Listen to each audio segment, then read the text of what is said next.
আসসালামু আলাইকুম বন্ধুরা, কেমন আছেন আপনারা? আশা করি সবাই ভালো আছেন। আলহামদুলিল্লাহ আমি ভালো আছি। আবার একটি নতুন ভিডিও নিয়ে আপনাদের সঙ্গে চলে এসেছি মিজানুর রহমান আজারির ওয়াজ। আপনারা যারা যারা মিজানুর রহমান আজারির ওয়াজ শুনতে ভালোবাসেন তারা ফুল ভিডিওটি দেখতে থাকেন, আশা করি ভালো লাগবে। সূরা আন-নূরের প্রথম আয়াত হচ্ছে এটা, যেখানে আল্লাহ বলেছেন এখানে অনেক আহকাম বিধিবিধান সম্বলিত জিনিসকে আমি তোমাদের জন্য ফরজ করেছি এবং সুস্পষ্ট এগুলো বর্ণনা করেছি। তো আমরা দেখি তাহলে কি কি বিধান, কি কি শারিয়া রুলিংস অ্যান্ড কোডিংস এখানে পাওয়া যায়। দ্বিতীয় আয়াত আল্লাহ তাআলা বলছেন আয-যানিয়াতু ওয়াজ-যানি ফাজলিদু কুল্লা ওয়াহিদিম মিনহুমা মিআতা জালদা। ব্যভিচারিণী এবং ব্যভিচারী, অর্থাৎ যারা জিনা করেছে, ব্যভিচারী নারী এবং পুরুষ, তাদের প্রত্যেককে মিআতা জালদা মানে 100 বেত্রাঘাত করতে হবে। এটা হচ্ছে প্রথম শারিয়া রুলিংস সূরাতুন নূরে। ব্যভিচারিণী নারী এবং পুরুষকে 100 বেত্রাঘাত করতে হবে। এখানে আল্লাহ বলেছেন ফাজলিদু, আরবিতে জিলদ মানে হচ্ছে চামড়া। প্রিয় ভাই এবং বোনেরা, চামড়াকে আরবিতে বলে জিলদ। আল্লাহ বলছেন কুল্লামা নাদিজাত জুলুদুহুম বাদ্দালনাহুম জুলুদান গায়রাহা লিয়াযুকুল আযাব। জাহান্নামীদেরকে আমি এমন আগুনে পোড়াবো, পুড়তে পুড়তে তাদের চামড়া যখন পুড়ে ছাই হয়ে যাবে, আমি নতুন চামড়া আবার দিয়ে দিব হাতে, যাতে করে তারা আযাবের তীব্রতা, প্রখরতা অনুভব করতে পারে।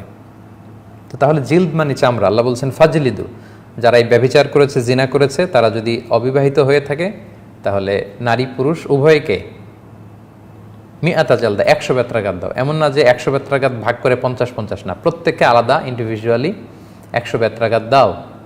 তো জিলদ মানে চামড়া, চামড়া দিয়ে তৈরি করা চাবুক দিয়ে মানুষের চামড়ায় এই পানিশমেন্টটা দিতে হবে যারা এই পাপ করেছে।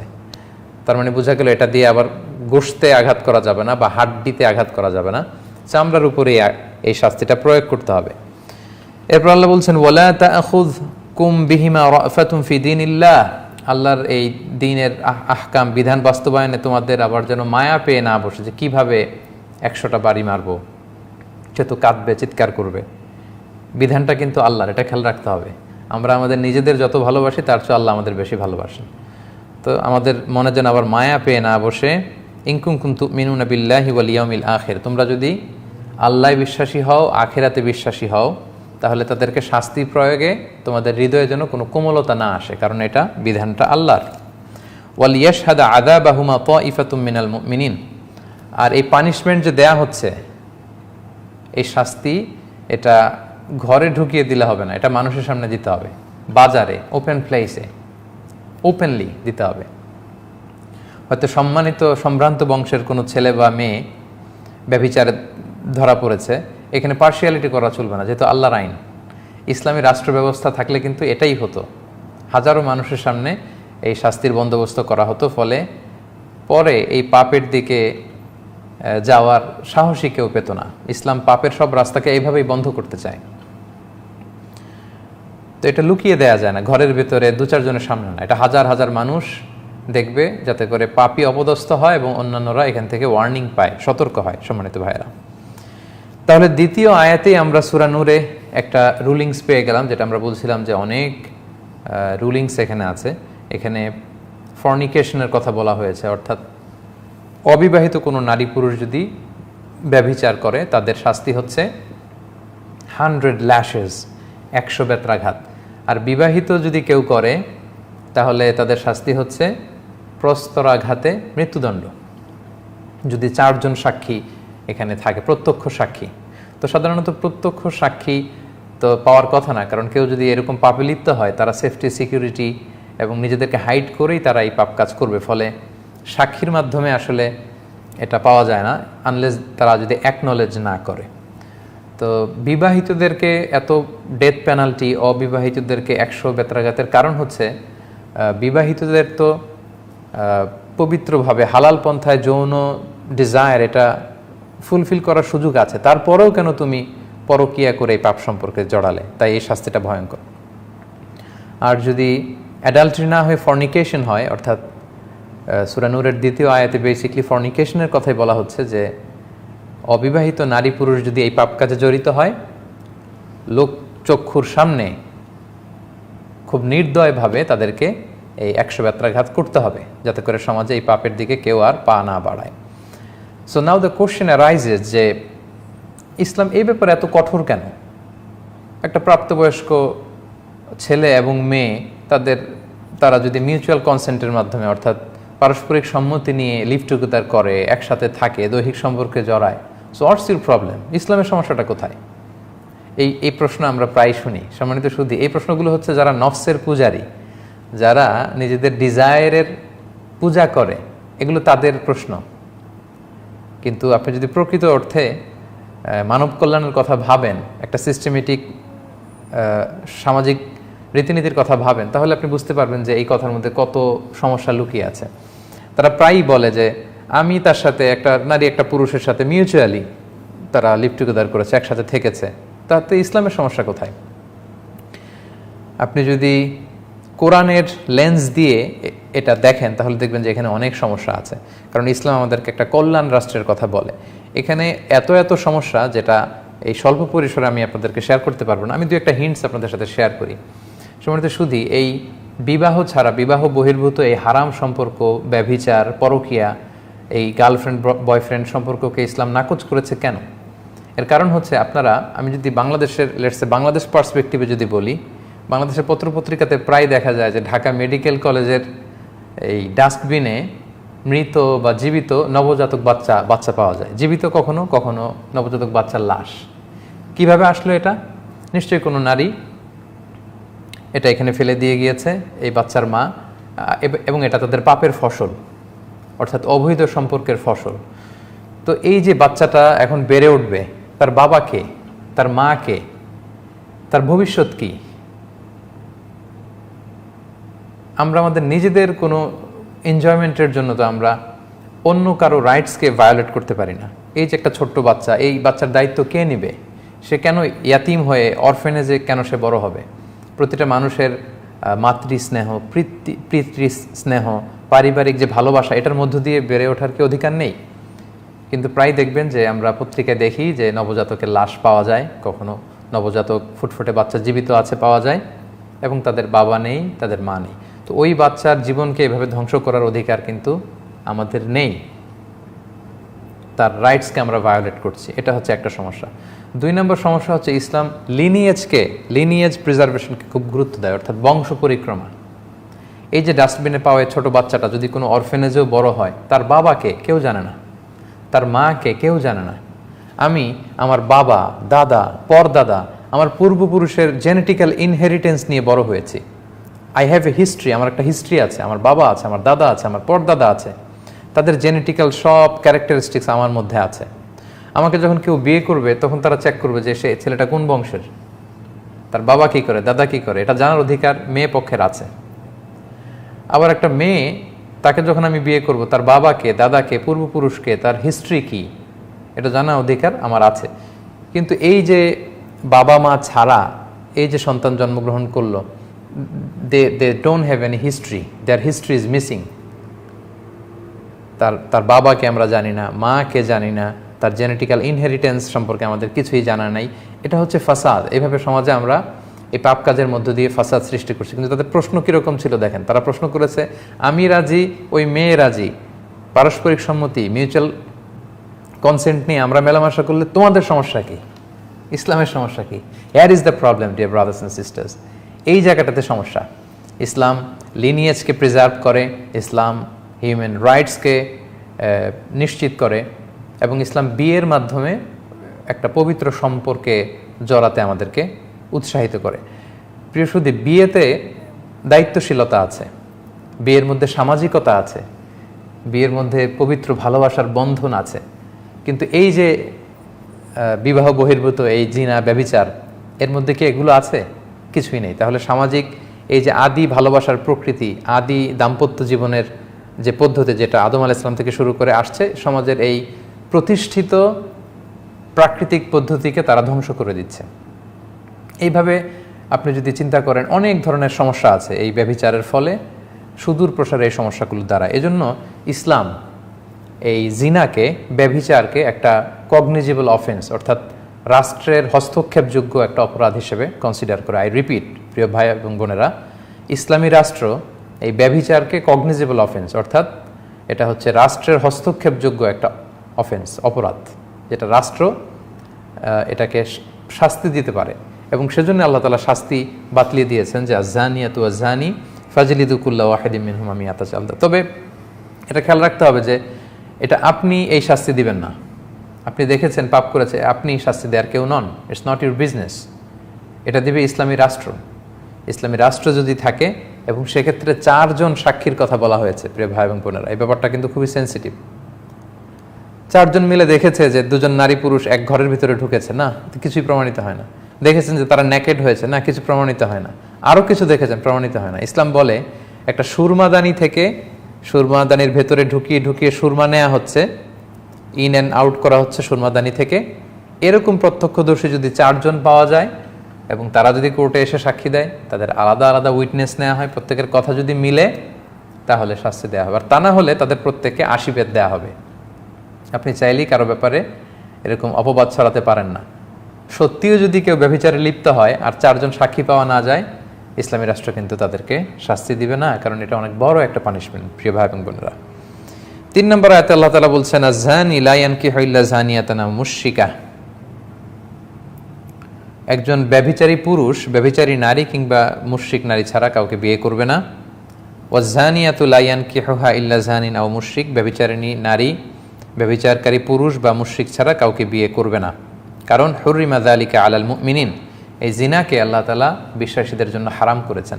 এই আয়াতের অনেকগুলো অর্থ হতে পারে। এক অর্থ হচ্ছে ব্যভিচারীর কপালে ব্যভিচারিণী জোটে, খারাপের কপালে খারাপই জোটে, এটা হচ্ছে সাধারণ নিয়ম। 1 নম্বর ব্যাখ্যা।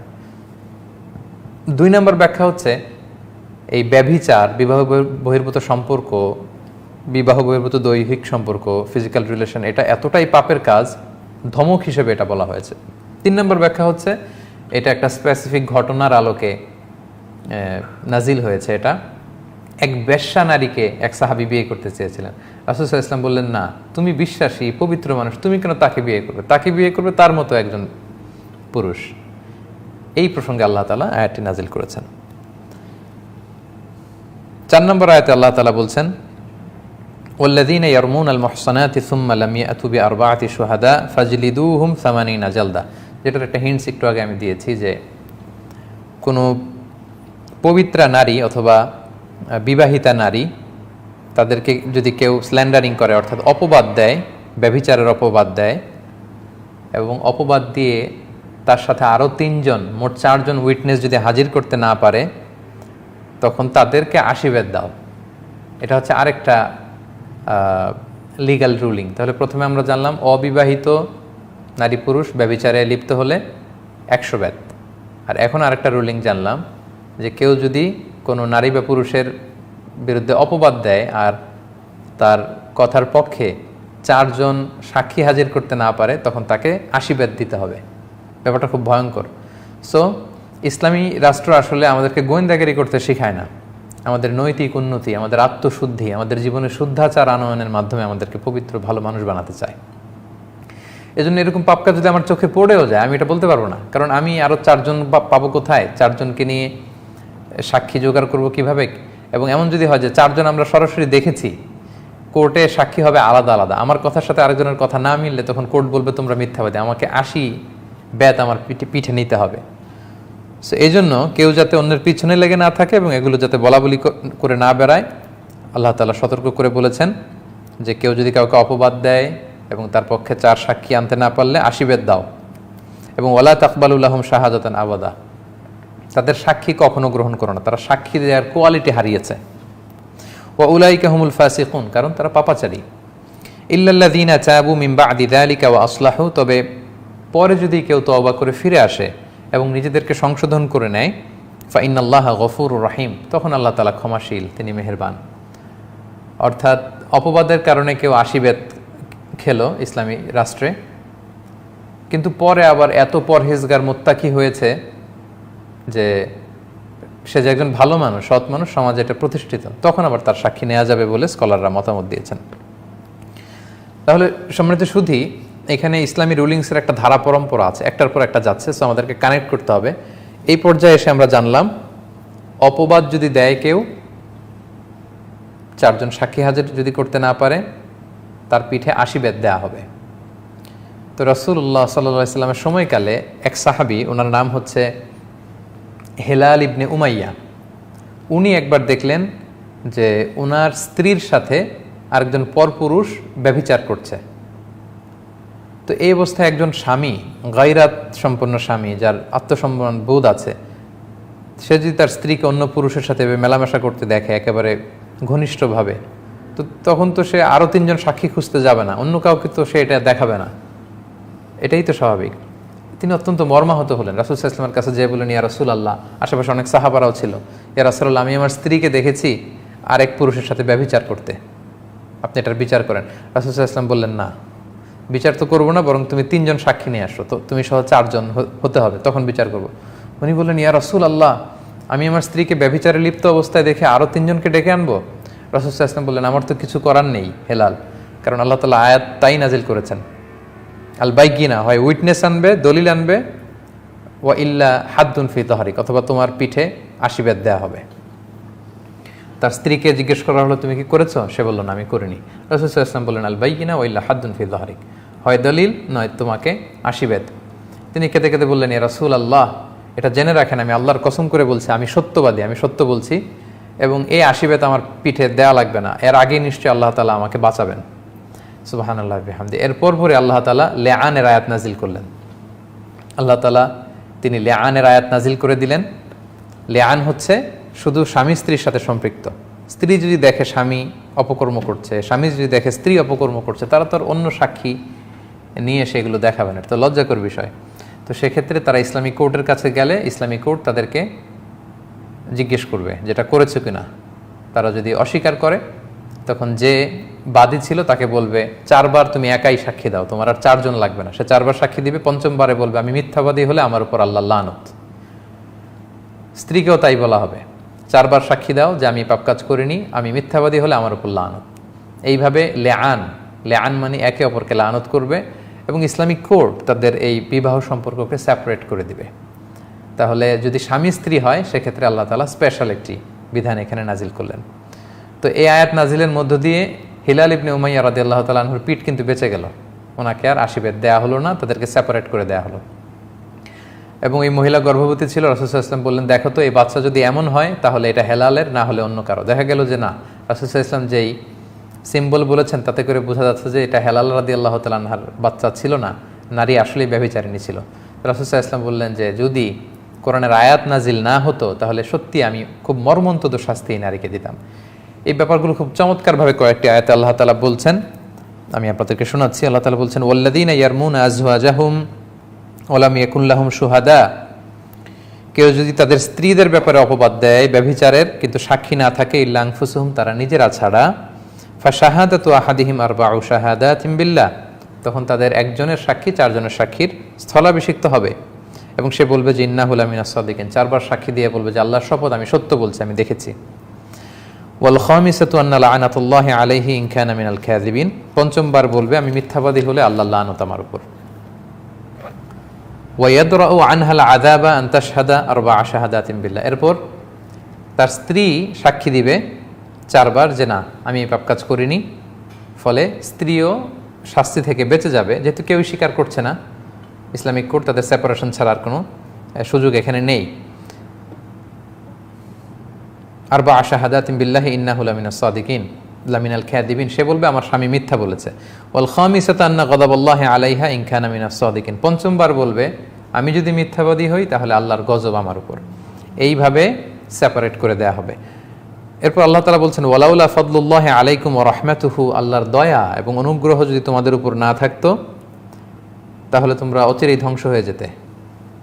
ওয়া আন্নাল্লাহা তাওয়াবুন হাকিম, এবং নিশ্চয় আল্লাহ তাআলা তওবা কবুলকারী এবং তিনি প্রজ্ঞাময়। সম্মানিত শুধু আমরা একটি রুকু শেষ করলাম। দ্বিতীয় রুকুতে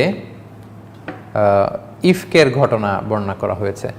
খুবই ইন্টারেস্টিং ঘটনা, সহিহ বুখারীতে এসেছে, যেখানে আম্মাজান আয়েশা রাদিয়াল্লাহু তাআলা আনহাকে অপবাদ দেওয়া হয়েছিল। এবং আমরা বলেছি যে এ সূরাতুন নূরের 11 থেকে 26 আয়াত পর্যন্ত এই দীর্ঘ 15টি আয়াতে আম্মাজান আয়েশা রাদিয়াল্লাহু তাআলা আনহার ব্যাপারে যে ফলস রুমার্স ছড়ানো হয়েছে, স্বয়ং আল্লাহ তাআলা আকাশ থেকে কোরআনের আয়াত নাজিল করে আম্মাজান আয়েশা যে পবিত্রা ছিলেন সেটার প্রমাণ করেছেন। সুবহানাল্লাহি ওয়া বিহামদিহি। এবং আম্মাজান আয়েশা রাদিয়াল্লাহু তাআলা আনহা আজীবন শুকরিয়া করতেন যে আল্লাহ তাআলা আমার পবিত্রতা নিজে বর্ণনা করেছেন। এবং তিনি গর্ববোধ করতেন, খুব ভালো ফিল করতেন যে কিয়ামত পর্যন্ত আমার প্রসঙ্গে নাজিল করা আয়াতগুলো এই মুসলিম উম্মাহ তারাবিতে তেলাওয়াত করবে, জামাতের নামাজে তেলাওয়াত করবে, হাফেজ সাহেবরা মুখস্থ করবে, আজীবন ওনার স্মরণ বেঁচে থাকবে। আল্লাহু আকবার। কি ঘটেছিল সেই ইফকের ঘটনায়? আমরা এই 15টি আয়াতের ব্যাখ্যা যাওয়ার আগে আমরা আগে ঘটনাটি শুনে নিই। সহিহ বুখারী সহ অন্যান্য হাদিস গ্রন্থে ঘটনাটি যেভাবে এসেছে বা সিরাতের গ্রন্থে এসেছে তার একটা জিস্ট, একটা সারমর্ম আমি আপনাদের সামনে পেশ করছি। আমরা আপনাদেরকে বলেছি শুরুতে যে 5ম হিজরিতে গজওয়াতুল মুরাইসি বা বনুল মুস্তালিকের যে যুদ্ধ, এই যুদ্ধের পরে এই আয়াতটা নাজিল হয়েছে। এই যুদ্ধে সর্বপ্রথম আব্দুল্লাহ ইবনে উবাই ইবনে সালুল, মানে মদিনার যে মুনাফিক সর্দার, সে দলবল নিয়ে অংশগ্রহণ করেছিল। এর আগের কোনো যুদ্ধে অংশগ্রহণ করেনি। এবং আপনারা জানেন যে উহুদের যুদ্ধে 300 জন সৈন্য নিয়ে এই মুনাফিক নেতা আব্দুল্লাহ ইবনে উবাই ইবনে সালুল সে পলায়ন করেছিল, সে চলে এসেছিল। কিন্তু এই বনুল মুস্তালিকের যুদ্ধে সে কেন অংশগ্রহণ করলো? এর কারণ হচ্ছে এই যুদ্ধের যে অভিযান খুব কাছাকাছি।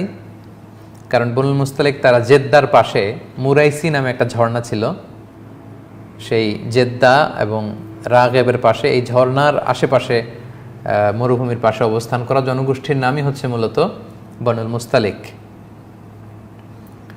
তো সে হিসাব করেছে যে অভিযান যেহেতু কাছাকাছি এবং এই যুদ্ধে জিতে যাওয়ার সম্ভাবনা খুব very high possibility, so war booties, যুদ্ধলব্ধ যে সম্পদ এগুলো পাওয়া যাবে, সে সম্পদের লোভে এই যুদ্ধে অংশগ্রহণ করেছিল। যুদ্ধ থেকে ফেরার পথে এক জায়গায় পানি সংগ্রহ করার জন্য রাসূল সাল্লাল্লাহু আলাইহি ওয়াসাল্লাম সাহাবীদেরকে আদেশ করলেন। এই পানি সংগ্রহ করতে যেয়ে আনসার এবং মুহাজির সাহাবীদের মধ্যে বাকবিতণ্ডা থেকে ঝগড়ার পর্যায়ে চলে গেল। তখন এই মুনাফিক সর্দার সে বলল, হে আনসাররা, মানে মদিনার আদিবাসীরা, তোমরা এই মুহাজির সাহাবীদেরকে জায়গা দিয়েছ, নিজের বাড়ি দিয়েছ, ঘর দিয়েছ, একাধিক স্ত্রী ছিল, স্ত্রী তালাক দিয়ে তাদেরকে বউ দিয়েছ, আজকে তারা তোমাদের ঘাড়ে চেপে বসেছে। আমরা এবার মদিনাতে গেলে এটার একটা এসপার ওসপার হবে, এদেরকে ঘাড় ধাক্কা দিয়ে আমরা মদিনা থেকে বের করে দিব। সে এরকম স্পর্ধা দেখালো। এই কথা যখন রাসূল সাল্লাল্লাহু আলাইহি ওয়াসাল্লাম শুনলেন, তিনি খুব কষ্ট পেলেন এবং একটা ঝগড়া বিবাদের পর্যায়ে চলে গেল আনসার এবং মুহাজির সাহাবী।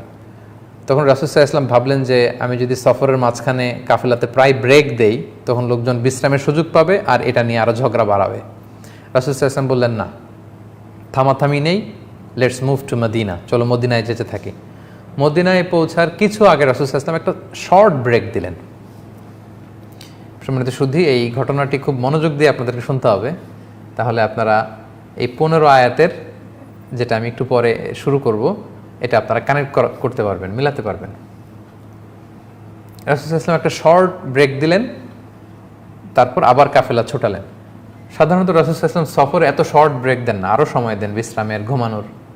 কিন্তু রাসূল সাল্লাল্লাহু আলাইহি ওয়াসাল্লাম খুব শর্ট ব্রেক দিয়ে, যাতে লোকজন ওই যে ঝগড়া হয়েছিল আনসার মুহাজিরদের মাঝে, এটা যাতে আর বাড়তে না পারে, তিনি বললেন চলো মদিনায় ছুটি। আম্মা জান আয়েশা রাদিয়াল্লাহু তাআলা আনহা বর্ণনা করেন, বনুল মুস্তালিকের এই অভিযানে আমি রাসূল সাল্লাল্লাহু আলাইহি ওয়াসাল্লামের স্ত্রীদের মধ্য থেকে ছিলাম এবং রাসূল সাল্লাল্লাহু আলাইহি ওয়াসাল্লামের অভ্যাস ছিল তিনি কোনো সফরে বা অভিযানে গেলে তিনি লটারি করতেন। লটারিতে যে স্ত্রীর নাম আসতো তাকে নিয়ে তিনি আউটিংয়ে যেতেন। তো আম্মা জান আয়েশা বলেন, এই সফরে আমার নাম এসেছিল, ফলে আমি ওনার সাথে সফর সঙ্গী ছিলাম। এবং ওনার জন্য একটা স্পেশাল উট ছিল, উটের হাওদাজ, মানে আমাদের দেশের পালকির মতো, এটার ভেতরে তিনি বসতেন এবং পর্দা নামিয়ে দেয়া হতো। কারণ সূরা নূর, সূরা আহজাবের পরে নাজিল হয়েছে, অর্থাৎ ইতিমধ্যে পর্দার বিধান ফরজ হয়েছে। ফলে আম্মা জান আয়েশা রাদিয়াল্লাহু তাআলা আনহা যে পালকি বা হাওদাজে বসতেন, দুই দিকে পর্দা নামানো ছিল। তো তিনি বর্ণনা করছেন যে আমাদের যখন ব্রেক দেয়া হলো, আমি নামলাম, আমি একটু প্রকৃতির ডাকে সাড়া দিতে দূরে গেলাম, দিয়ে যখন ফিরছি হঠাৎ আমি গলায় হাত দিয়ে দেখি আমার গলার হার নেই, মানে গলার লকেটটা মিসিং। তো আমি আমার গলার হার খুঁজতে খুঁজতে আবার যেখানে গিয়েছিলাম প্রাকৃতিক ডাকে সাড়া দিতে, ওখানে গেলাম। খুঁজতে খুঁজতে খুঁজতে খুঁজতে আলহামদুলিল্লাহ আমি পেলাম, পেয়ে গলায় এটা পরে আমি ফিরে আসলাম। এসে দেখি কাফেলার কেউ নেই। এখানে ঘটনা যেটা ঘটেছে, আম্মা জান আয়েশা তখন খুবই মানে পাতলা গড়নের একজন নারী ছিলেন, হালকা পাতলা। ফলে উনি পালকিতে উঠলেও যে ওজন, না উঠলেও খুব বেশি পার্থক্য হতো না।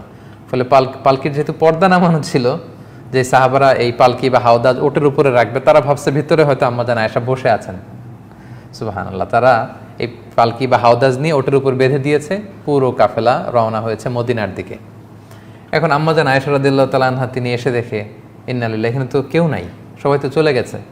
তো আম্মাজান আয়েশা খুবই বুদ্ধিমতী এবং সাহসী নারী ছিলেন। তিনি ভাবলেন যে আমাকে না পেয়ে রাসূল সাল্লাল্লাহু আলাইহি ওয়াসাল্লাম ঠিকই লোক পাঠাবেন নেয়ার জন্য, এক কাজ করি আমি চাদর মুড়ি দিয়ে শুয়ে থাকি। যে চিন্তা সেই কাজ। আম্মাজান আয়েশা রাদিয়াল্লাহু তাআলা আনহা তিনি চাদর গায়ে দিয়ে শুয়ে পড়লেন। আর রাসূল সাল্লাল্লাহু আলাইহি ওয়াসাল্লাম একজন সাহাবাকে অ্যাসাইন করেছিলেন, তার নাম হচ্ছে সফওয়ান ইবনু মুআত্তাল রাদিয়াল্লাহু তাআলা আনহু। ওনাকে রাসূল সাল্লাল্লাহু আলাইহি ওয়াসাল্লাম দায়িত্ব দিয়েছিলেন যে কাফেলা যখন ছুটবে তখন তুমি যেয়ে দেখবে যে ওই জায়গায় কারো কোনো জরুরি জিনিসপত্র হারিয়ে গেল কিনা, কেউ রয়ে গেল কিনা, বর্তমান সময়ে যেটাকে আমরা লস্ট অ্যান্ড ফাউন্ড বলি। তো কাফেলায় লস্ট অ্যান্ড ফাউন্ডের দায়িত্বে ছিলেন সফওয়ান ইবনে মুআত্তাল রাদিয়াল্লাহু তাআলা আনহু। তো তিনি দায়িত্ব পালনের জন্য সবাই যখন চলে গেল ঘুরে ঘুরে দেখছেন কিছু পড়ে রইল কিনা, কারো কিছু মিসিং কিনা। হঠাৎ তিনি মরুভূমির মাঝে দেখেন যে কালো কাপড়ে জড়ানো শুয়ে থাকা এক নারী। কাছে আসলেন, ফজরের সময় হয়ে গিয়েছে। আম্মাজান আয়েশা তিনি ওঠার পরেই আম্মাজান আয়েশা রাদিয়াল্লাহু তাআলা আনহার চেহারা দেখে চিনে ফেললেন, কারণ পর্দার আয়াত নাজিল হওয়ার আগে আম্মাজান আয়েশা রাদিয়াল্লাহু তাআলা আনহার চেহারা তিনি দেখেছিলেন একবার। এই মরুপ্রান্তরে আম্মাজান আয়েশাকে একা পড়ে থাকতে দেখে তিনি ইন্না লিল্লাহি ওয়া ইন্না ইলাইহি রাজিউন, ইন্না লিল্লাহি ওয়া ইন্না ইলাইহি রাজিউন এরকম আওয়াজ করে পড়তে লাগলেন। আম্মাজান আয়েশাও তিনি চেহারা ঢেকে ফেললেন। তখন সফওয়ান ইবনে মুআত্তাল বুঝতে পেরেছেন যে তিনি কাফেলার সাথে যেতে পারেননি। তিনি ইন্না লিল্লাহ ছাড়া আর কিছুই পড়েননি, তাদের মধ্যে কোনো কনভারসেশন হয়নি। সফওয়ান ইবনে মুআত্তাল রাদিয়াল্লাহু তাআলা আনহু ওনার নিজের ওটটাকে আম্মাজান আয়েশার সামনে বসালেন। আম্মাজান আয়েশা উঠে বসলেন। আম্মাজান আয়েশা রাদিয়াল্লাহু তাআলা আনহা উটের উপরে বসা, আর সফওয়ান ইবনে মুআত্তাল রাদিয়াল্লাহু তাআলা আনহু নিজে উটের রশি ধরে টানতে টানতে মদিনায় পৌঁছলেন।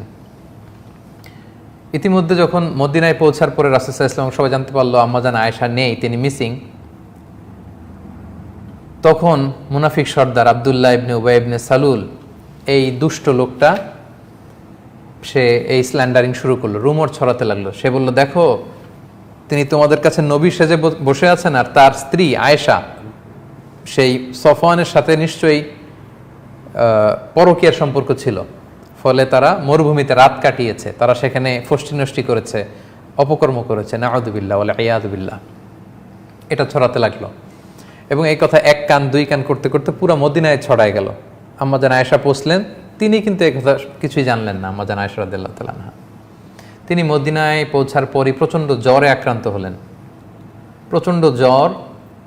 আর ওই দিক দিয়ে পুরো মদিনায় এই মুনাফিক এই কথা ছড়াতে লাগলো যে আয়েশা রাত কাটিয়েছে সফওয়ানের সাথে, তাদের মধ্যে সম্পর্ক আছে। দুঃখজনক হলেও সত্য, এই মুনাফিকদের সাথে পড়ে কয়েকজন মুমিন, যেমন রাসূল সাল্লাল্লাহু আলাইহি ওয়াসাল্লামের সভাকবি হাসান বিন সাবিত রাদিয়াল্লাহু তাআলা আনহু, তারপর আবু বকর রাদিয়াল্লাহু তাআলা আনহুর একজন আত্মীয়, তার নাম হচ্ছে মিস্তা ইবনে উসাসা রাদিয়াল্লাহু তাআলা আনহু, এবং রাসূল সাল্লাল্লাহু আলাইহি ওয়াসাল্লামের শালিকা হামনা বিনতে জাহাশ, এই জাতীয় কয়েকজন লোকও এই রুমর, এই গুজবে কান দিয়ে তারা এটাতে ছড়িয়ে পড়লো, জড়ায় পড়লো, তারাও এটা ছড়াতে লাগলো। পুরো মদিনা সমাজের ভেতরে মানে একটা গুরুগম্ভীর অবস্থা, সবার মধ্যে শুধু কানাঘুষা কানাঘুষা কানাঘুষা। তো মজার ব্যাপার, আম্মাজান আয়েশা রাদিয়াল্লাহু তাআলা আনহা এগুলো কিছুই জানতেন না।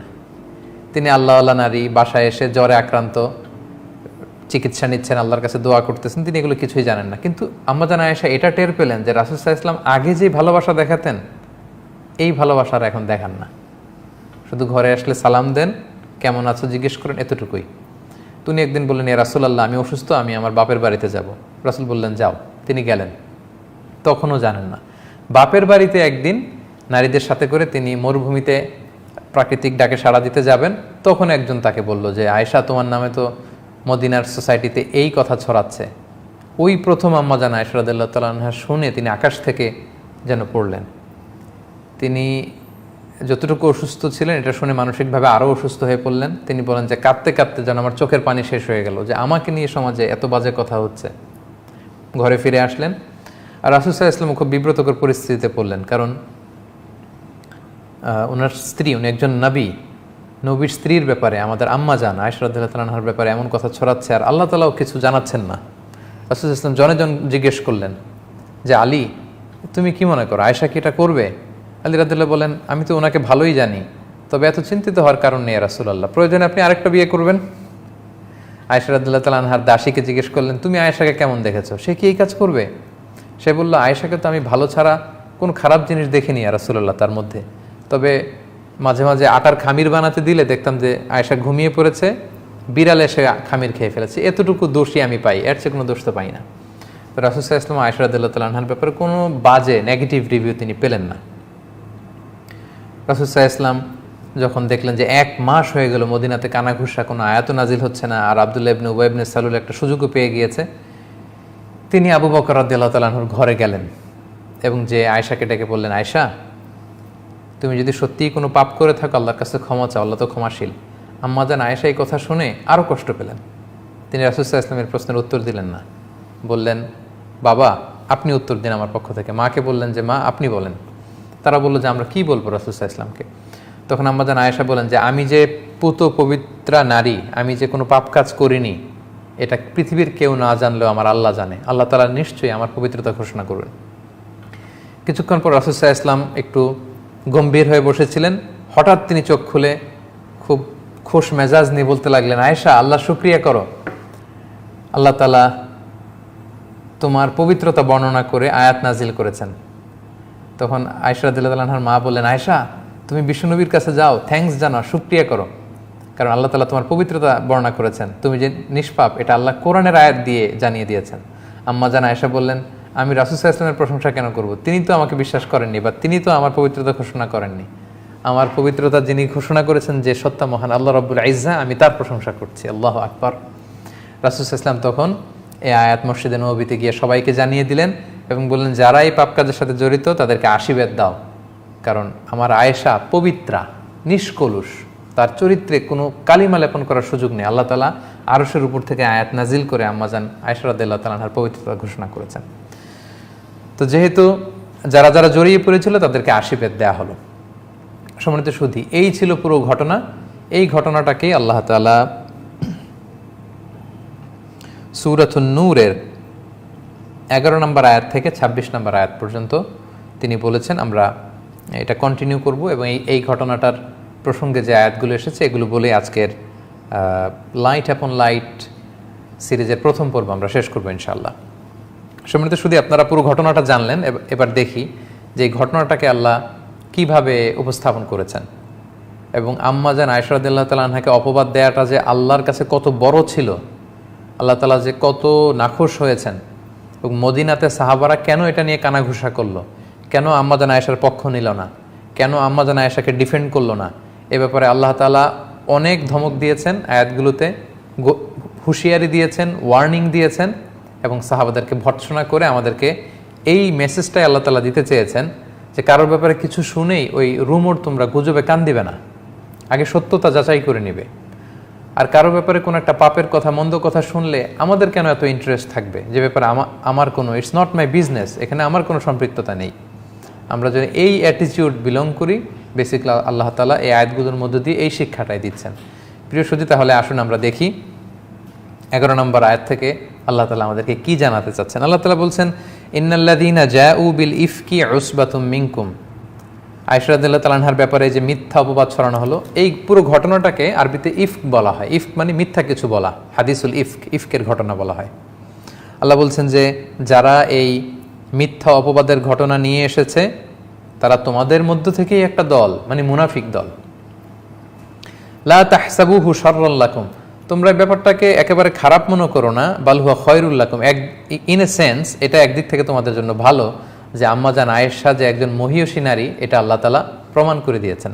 আম্মা জান আয়েশা রাদিয়াল্লাহু তাআলা আনহা তিনি যে পুত পবিত্রা, এটা আল্লাহ তাআলা কোরআনের আয়াত নাজিল করার মাধ্যমে আমাদেরকে জানিয়ে দিয়েছেন। এরপর আল্লাহ বলছেন যে লিকুল্লি ইমরিইম মিনহুম মাকতাসাবা মিনাল ইসম, এই অপবাদের কাজে যার যতটুকু পোর্শন ছিল সে ততটুকু পাপ অর্জন করেছে, এটা মহাপাপের কাজ তোমরা করেছো।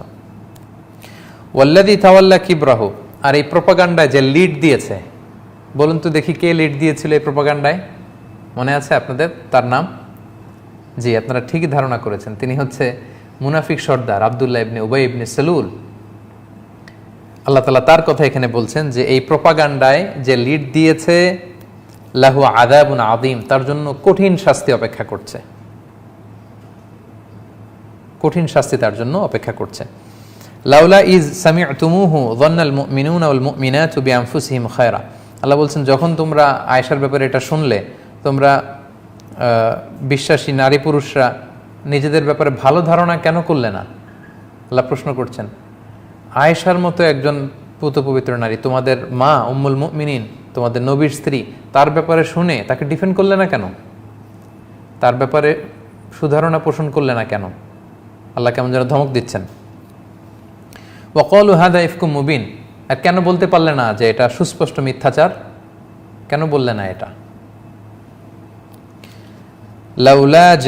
লাউলা জাউ আলাইহি বিআরবাআতি শুহাদা, আর যারা এই অপবাদ দিয়েছে তারা যদি সত্যবাদী হয় তাহলে তারা 4 জন সাক্ষী নিয়ে আসে না কেন?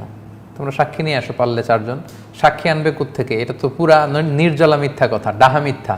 এর চেয়ে বড় মিথ্যা তো আল্লাহর জামিনে আর হতে পারে না। সাক্ষী আর কোত্থেকে আনবে? আল্লাহ বলছেন যে যদি তোমরা সত্যবাদী হও তো 4 জন সাক্ষী নিয়ে আসো। ব্যভিচারের বিধান তো আমি তোমাদের জানিয়েই দিয়েছি যে 4 জন সাক্ষী লাগবে এটা প্রমাণ করতে হলে। ফাইদলাম ইয়াতু বিশুহাদা, আর যদি তারা সাক্ষী আনতে না পারে ফাউলাইকা ইনদাল্লাহি হুমুল কাযিবুন, তাহলে আল্লাহর কাছে তারা মিথ্যাবাদী হিসেবে পরিগণিত। ওয়ালাউলা ফাদলুল্লাহি আলাইকুম ওয়া রাহমাতুহু ফিদ দুনিয়া ওয়াল আখিরা, আল্লাহর দয়া এবং অনুগ্রহ যদি দুনিয়া এবং আখিরাতে না থাকতো, লামাসসাকুম ফিমা আফাদতুম ফিহি আযাবুন আযীম, তোমরা যেই প্রপাগান্ডায়, যেই পাপ কাজে তোমরা লিপ্ত হয়েছো, এ কারণে কঠিন শাস্তি তোমাদের পেয়ে বসতো।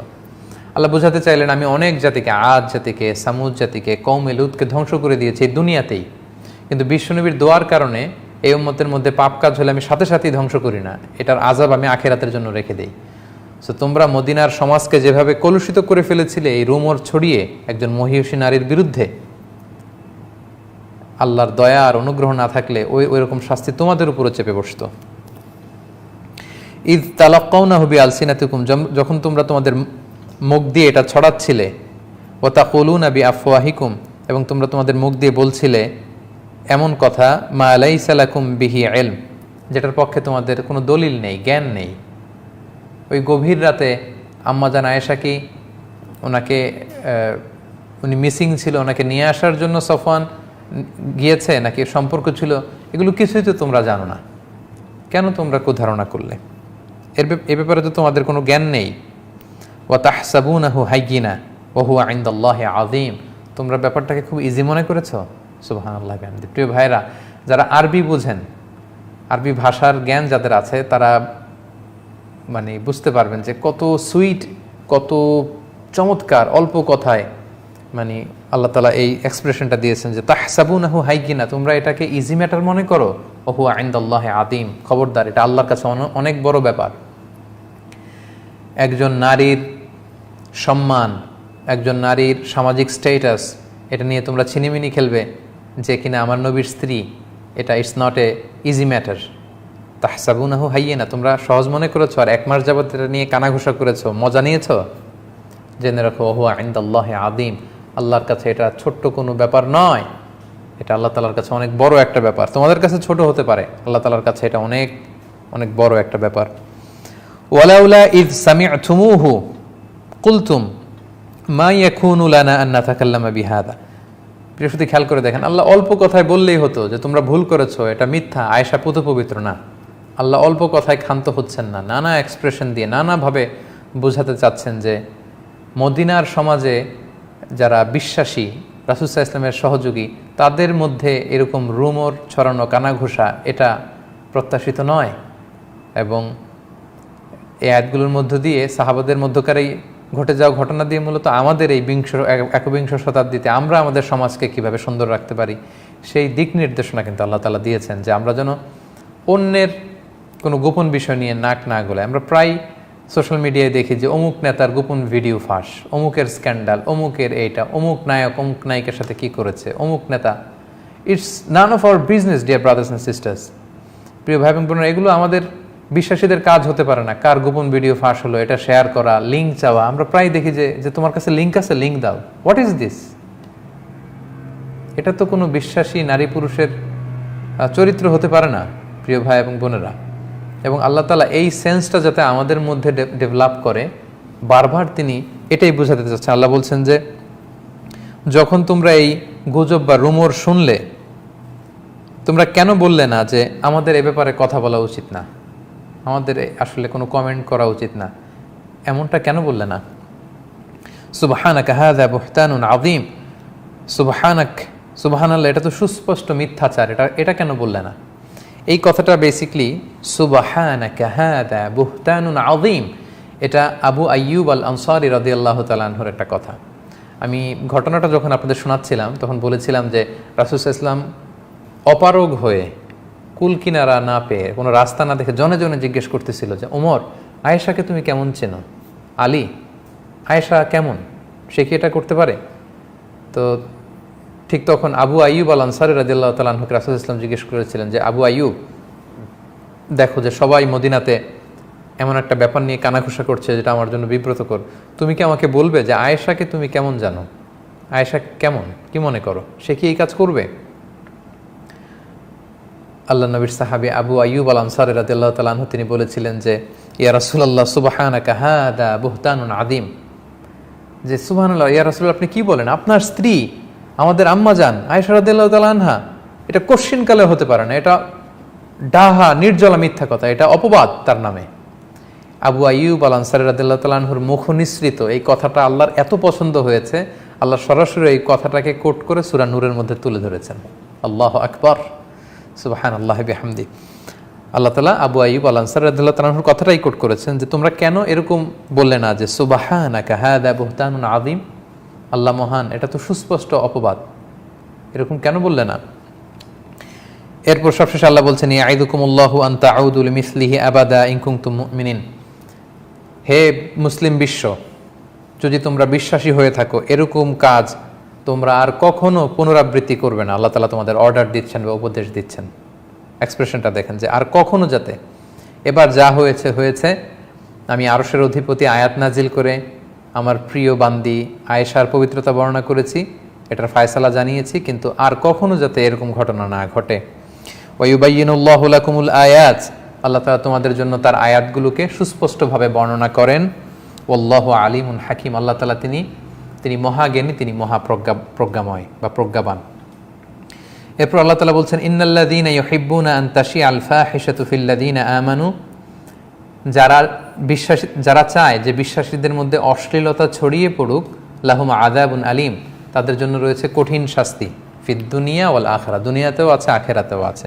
আল্লাহু ইয়ালামু ওয়া আনতুম লা তা'লামুন, আল্লাহ তাআলা জানেন কোনটা সঠিক, এটা আল্লাহ তাআলা জানেন, তোমরা জানো না। এই আয়াতটা অনেক পাওয়ারফুল একটা আয়াত প্রিয় সুধী। আল্লাহ তাআলা বলছেন যারা চায় বিশ্বাসীদের মাঝে অশ্লীলতা ছড়িয়ে পড়ুক, তাদের দুনিয়াতেও শাস্তি আছে, আখিরাতেও শাস্তি আছে। না জেনে কারো ব্যাপারে অশ্লীলতার তুহমত দেওয়া, এটা যারা চায়, অথবা যে কোনো থ্রুতে অশ্লীলতার সয়লাভ ঘটুক, এটা যারা চায় তাদের উপর আল্লাহ লানত, তাদের জন্য দুনিয়া এবং আখিরাতে শাস্তি অপেক্ষা করছে। এটা বর্তমান সময়ের সাথে খুবই প্রযোজ্য। আমরা যদি সোশ্যাল মিডিয়ার দিকে তাকাই, printing media, electronics media, Facebook আমরা খুলতে পারি না, আমরা ইউটিউব খুলতে পারি না, আমরা অনেক চাইলেও হালাল কন্টেন্ট দেখবো, সেখান থেকে শিখবো, এভাবে আমরা পারি না।